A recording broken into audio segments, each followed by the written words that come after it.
Thank you guys so much. I appreciate you all showing up here. I know you have better things to be doing with your time, but I appreciate that you're here listening to us ramble about politics. By a show of hand, how many people are here because you know me from the internet? Okay, how many people know me from politics? That's the right answer. I love to see it. I appreciate it. Now, even worse yet, how many people know me from Tony's mailers? Sorry about that, by the way. I know people are, there's so much money being spent in Texas right now that they are starting to measure mailers by weight. People are putting them on the scale. I've gotten about a pound and a half of mailers. But I appreciate the fact that you're here.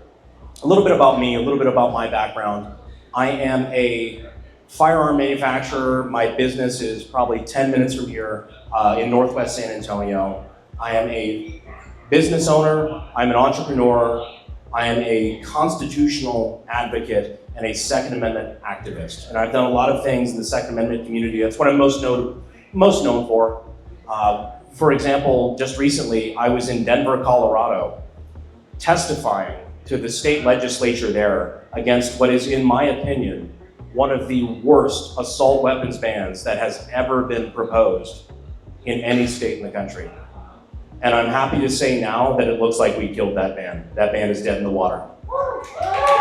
And a lot of people might ask, hey, you're running for Congress in the state of Texas. Why are you fighting these fights in Colorado? It's because you have to fight the enemy where they are, not where they are going to be later. Because when they win those fights in Colorado, just like when they won those fights in California, in New Jersey, in New York, they're not going to be done. The Soros money isn't done when they accomplish those goals. They're just going to move to the next, more purple state. They're going to spend that money there. They're going to pass the bans they want there. And then eventually they're going to bring it here to Texas. When we fight it here, it's too late. We have to fight the enemy where they are, which I am happy to do. I am happy to always do that. Including, even last, about a year and a half ago, I fought with Matt Gaetz and Marjorie Taylor Greene. They invited me down to a congressional field hearing where we fought against the ATF and ATF overreach, and the overreach of 3-letter agencies like it, who, mark my words, will be the death of this country if we let them. That's a little bit about my background. That's a little bit of what I've done in the Second Amendment activism, Second Amendment community. But what's more important than that, more important than anything in my mind, is what I am not. I'm a business owner, capitalist, constitutional advocate, everything. But what I'm not is I am not a politician. I have never considered seeking office for any reason. I never wanted to be a politician. That still sounds like a dirty word to me. I don't know about you, politician still sounds like a slur. I don't really like it. But what got me interested was looking at the votes of my congressman, realizing that I was a constituent of Texas District 23, and my congressman was going out and doing things like, for example, voting with Joe Biden and Nancy Pelosi on a gun control bill. Blew my mind. And it really got me paying attention. And it got me paying attention to a lot of his other votes. Whether he was voting for gun control, voting for just $400 million vaccine tracking databases, voting against the family, or most potently, here in District 23, voting against and fighting against real Texas Republicans like Chip Roy on border policy. And pretending to be, what does Nikki Haley call him? The border czar. Meanwhile, he's killing border policy, calling real border policy anti-American and not Christian. I don't know about you, but I don't think there's anything anti-American about having a secure border. I don't think there's anything not Christian about a secure border.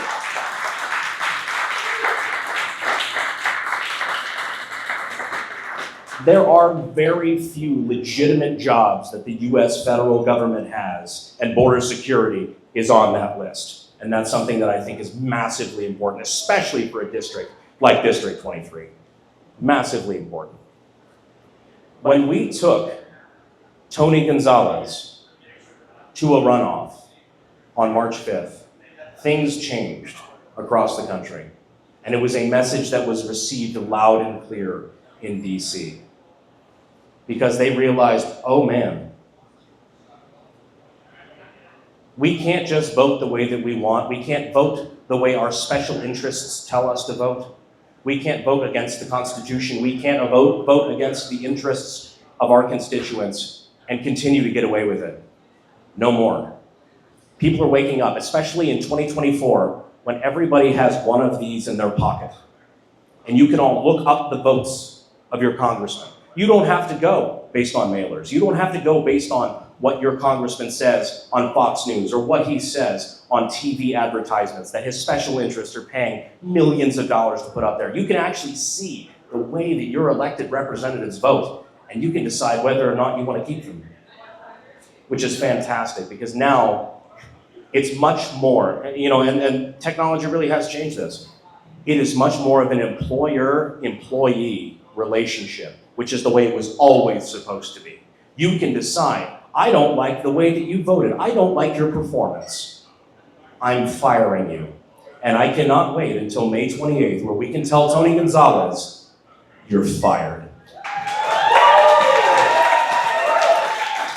But it really has become more of that, more than that. In this race in particular, because the special interests, I don't know if you've ever turned on the TV and seen some of the ads that are playing now. I was kind of hoping one of them would come across while I was speaking. I'd be able to point it out, but they are spending so much money right now trying to buy this election because they know the voters of District 23 do not stand behind Tony, and they are terrified of that.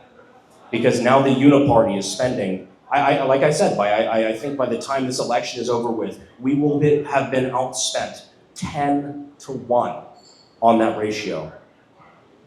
And it's not enough. And Tony's demeanor has changed entirely throughout this race because he's realizing that the people that show up here, are sick and tired of his lies. They see through it. They see through the money. They are tired of people that claim to be representing them on Fox News and claim to be strong border warriors, and claim to be strong conservatives, and then fail when it comes to actually make the vote. We're tired of it. I cannot tell you how much I wish Tony was the conservative he claimed to be on his mailers. I wish Tony was the conservative that he's always claimed to be on TV, on Fox News, on cable, on anywhere, on his radio ads, everywhere. If he was that conservative, if he was that congressman, I would be here campaigning for the man. I would be spending money, I would be donating, I would be voting for him. But instead, because he's not, because he chose the special interests over us, because he chose to be friends with the Uniparty folks in DC instead of representing us, we all have to be here today. And we have to make the decision that I think is so vital that we have, which is the ability to replace our elected representatives when they do not represent us. It is so vital. And that's why early voting this entire week has been such a huge part of that. We get to choose our elected representative, and on May 28th, we get to choose to send Tony packing without his retirement. This is his pension year. If he does not win this fight, he leaves DC with a handshake and a high five. He doesn't want to lose, he just thinks that he can't. He thinks that all of you in this room are going to go to the polls and they are going to vote for the guy with an R in front of their name. No matter what votes he's made, no matter what deals he's made with the Uniparty, the special interests, the lobbyists, as long as he's a Republican in the state of Texas in a district like this, he thinks that he's going to win. And what we showed him on March 5th is we're not going to take it anymore. We're done with it. We need an actual conservative fighter, an actual strong, staunch Republican, a staunch constitutionalist who's going to defend the border, who's going to stand up for individual liberties, who's going to fight with the Constitution, not against it, and fight with the real conservative fighters in DC and not against them. Send back up to DC to the people who deserve it.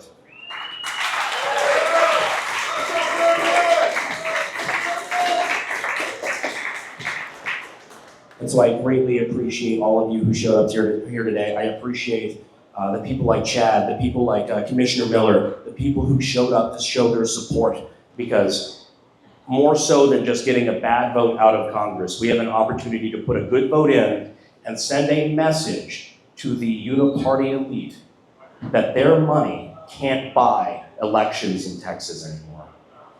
That no matter how many ads they run on TV, no matter how many mailers they send out, how many radio plugs, no matter how much big money, millions of dollars that they throw into this race, the people of Texas are fed up with having their people chosen by the Washington elites. We're done with it. It doesn't matter anymore. When they identify a problem, they can't just spend tens of millions of dollars of other people's money to go stomp it out. We're smarter than that.